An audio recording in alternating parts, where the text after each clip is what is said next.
நிறைய பேரை நான் சந்திச்சுக்கிட்டு இருக்கேன். உங்களுக்கு எல்லாம் இன்னும் சொல்லல, அவ்வளவுதான். ஆமா ஆமா ஆமா ஆமா சந்திச்சு எப்போ சந்திச்சுட்டு தான் இருக்கேன்.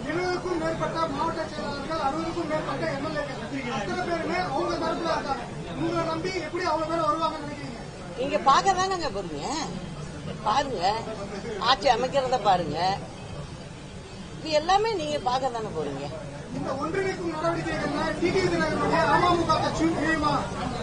நீங்க எல்லாமே பார்க்க தானே போறீங்க. நான் சொல்லுவது அனைத்து இந்திய அண்ணா திராவிட முன்னேற்ற கழகத்திலிருந்து 4 இடத்துல பிரிஞ்சு இருக்கலாம், எல்லாரும் ஒன்னா வந்து ஒன்னாதான் செயல்படும்.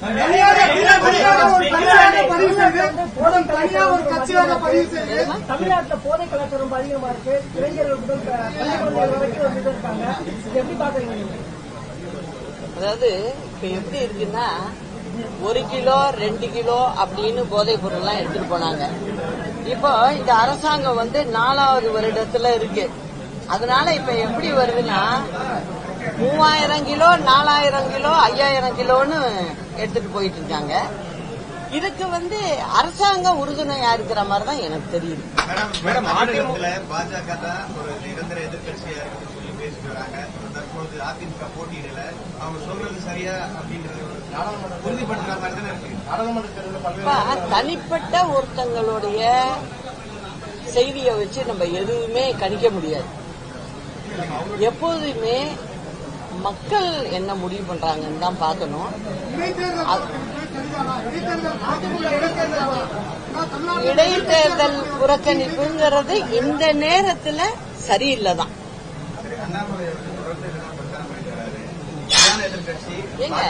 ஒவ்வொரு கட்சியிலையும் ஒரு தலைவர்னு போட்டிருப்பாங்க. அவங்கவுங்க அவங்க கட்சியை நடத்தணும், அவங்கவுங்க சொல்லுவாங்க தான். அதையெல்லாம் நம்ம எடுத்துக்கிட்டு பேச முடியும்.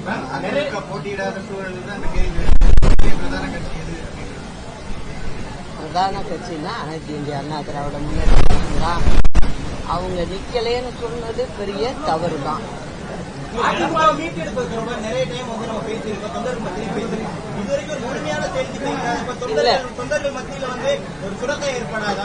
இல்ல, ஏற்படல.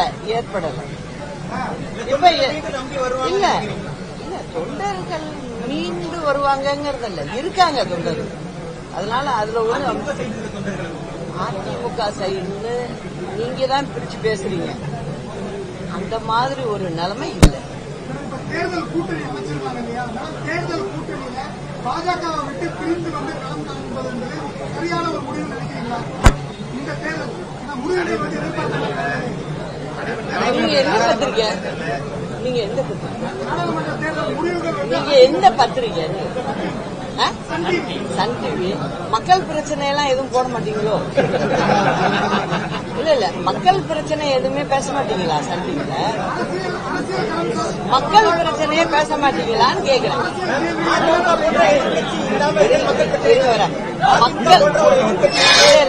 மக்கள் பிரச்சனைனா நான் சொல்லட்டா? வரிசையா சொல்லவா? கொஞ்சம் எடுத்துக்கிறீங்களா? மக்கள் பிரச்சனை சொல்லட்டா? இப்ப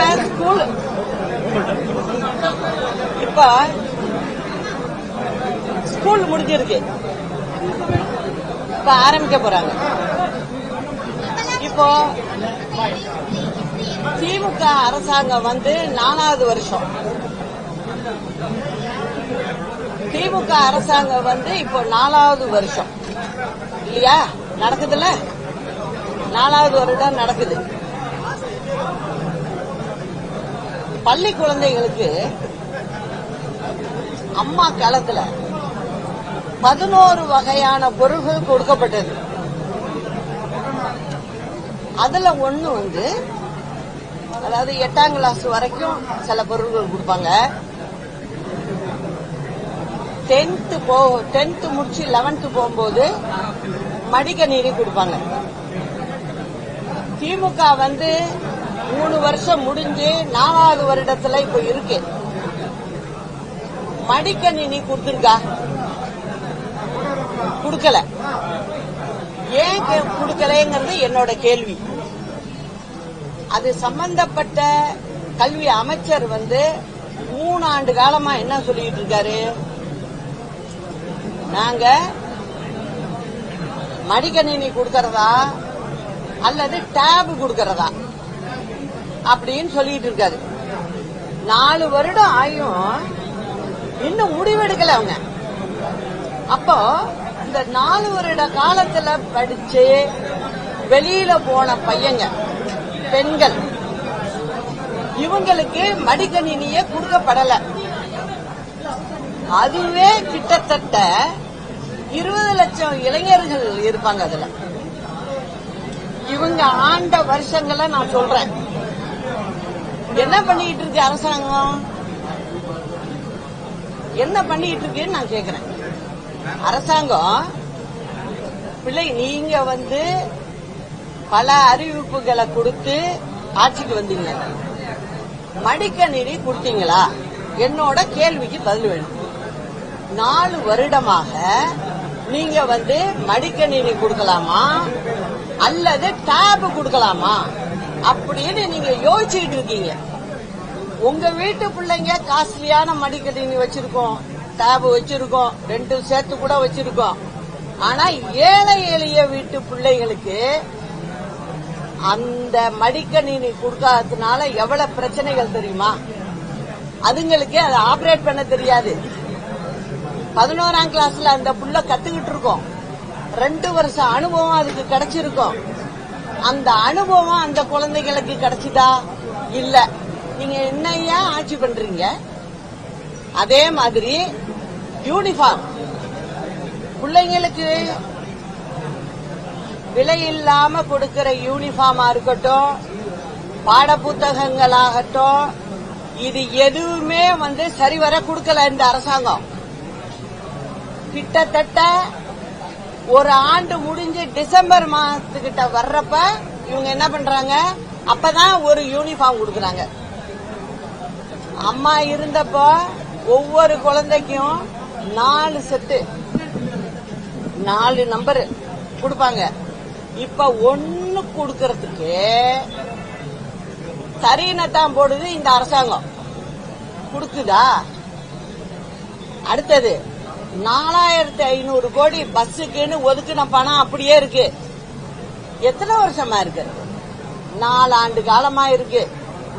ஒரு பஸ் வாங்குனீங்களா நீங்க? சென்னையில இவ்வளவு பிரஸ் இருக்கீங்க. சென்னையில போய் ஒவ்வொரு இடத்துலயும் போய் பாருங்க. டைடல் பார்க் பக்கத்துல போய் நின்னு பாருங்க. நைட்டு 9 மணி 9:30 மணி ஆனாலும் பெண் பிள்ளைகளும் பையங்களும் வயது முதிர்ந்தவர்களும் பஸ்ஸுக்காக காத்து கிடக்குறாங்க சென்னையிலேயே. இதுக்கெல்லாம் யாரு காரணம்?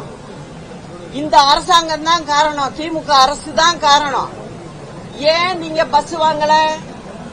பஸ் வாங்கி விட வேண்டியதுதானே? ஏன் பஸ் வாங்கல நீங்க? வெளியில என்ன தெரியுமா சொல்றாங்க? பேரம் பேசுறாங்க. அதனால அவங்க பணம் கேட்கறாங்க, எங்களால கொடுக்க முடியல, அதனால பஸ் வாங்க முடியாம நிக்குது. இப்ப நான் கேட்ட கேள்விக்கெல்லாம் பதில் சொல்லுங்க. அவங்க என்ன பண்ணிட்டு இருக்காங்க? இப்ப ஒவ்வொரு இடத்துலயும் போய் ஒரு பெரிய கூட்டத்தை திரட்டி என்ன பண்ணிட்டு இருக்காங்க? அவங்களுடைய கையாளாகாத தனத்தை மறைக்கிறதுக்கு முப்பெரு விழாங்கிறது, அந்த விழா இந்த விழாங்கிறது. இதுக்கா மக்கள் உங்களுக்கு ஓட்டு போட்டுச்சு? வாக்கு போட்டது இருக்கா? இன்னைக்கு போய் பாருங்க சிட்டில நைட்டு யாரும் போய் ஒரு பெண்களா இருக்கட்டும் இளைஞர்களா இருக்கட்டும் வேலை பார்த்துட்டு வீட்டுக்கு எத்தனை மணிக்கு போய் சேர்றது, எத்தனை மணிக்கு போய் சாப்பிடுறது, எத்தனை மணிக்கு படுக்கிறது, மறுநாள் டியூட்டிக்கு எத்தனை மணிக்கு சேர்றது? இந்த லட்சணமா போயிட்டு இருக்கு அரசாங்கம். நீங்க அவங்களோட பத்திரிக்கை, அவங்க சப்போர்ட் பண்ற டிவி என்ன பண்றீங்க? வேற ஏதோ கேட்டுக்கிட்டு இருக்கீங்க. இதெல்லாம் உங்களுக்கு